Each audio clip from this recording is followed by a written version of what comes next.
started to hate the world. I started to hate other people. I started to not want to be here at that moment. It was like I died with that sheep on that block.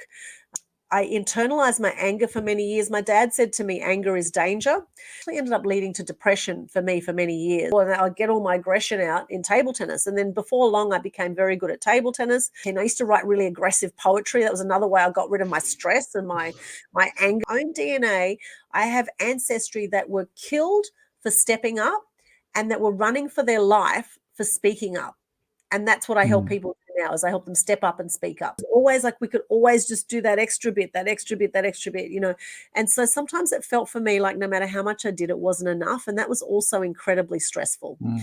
And definitely led to a lot of adrenal fatigue for me in later life, depression, adrenal fatigue. It's been a conscious effort to actually take time out to slow down, because you know, there's always going to be more we can do in business and in life, right? And so actually taking that time to slow down, to meditate, to do yoga. But now I notice if I don't go to the beach at least once a week, or, you know, I start to sort of crave it, you know.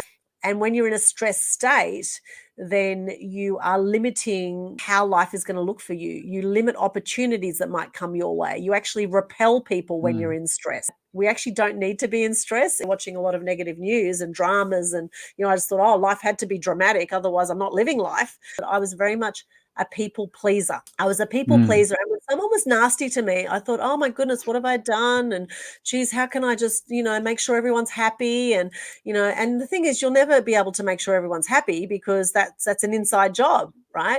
Hurt people. I was like, oh my goodness. So those people being nasty to me, it had nothing to do with me at all. It's just that they were hurting.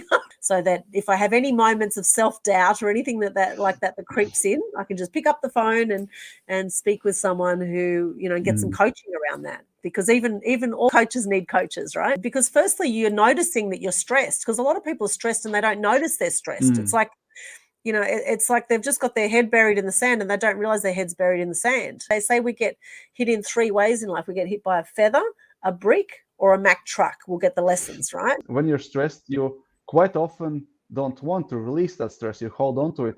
So you're hurt, and you hurt yourself even more. And that leads to those crashes you said.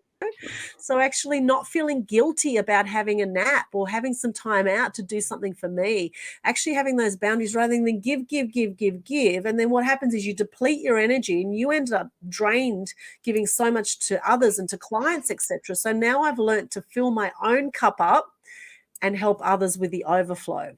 Getting that life is perfect exactly as it is, and everything is there to teach us something. And if we don't get the lesson, we'll keep getting the lesson until we get the lesson. We'll keep attracting the same things. Yeah, I absolutely love life now. Thank God. Thank God I didn't, you know, kill myself back in my teenage years when I was so depressed. I was having a good go at it by drinking and smoking and taking drugs and all of that, and learning to say no, learning to have boundaries and not feel bad about it. And in fact, the more you have boundaries, the more you say no, the more people will respect that. A lot of people live in drama and are not conscious to the fact that they live in drama. They just keep attracting drama. Like when there's nothing dramatic to be dramatic about, there's no extra drama going on, they'll just create drama.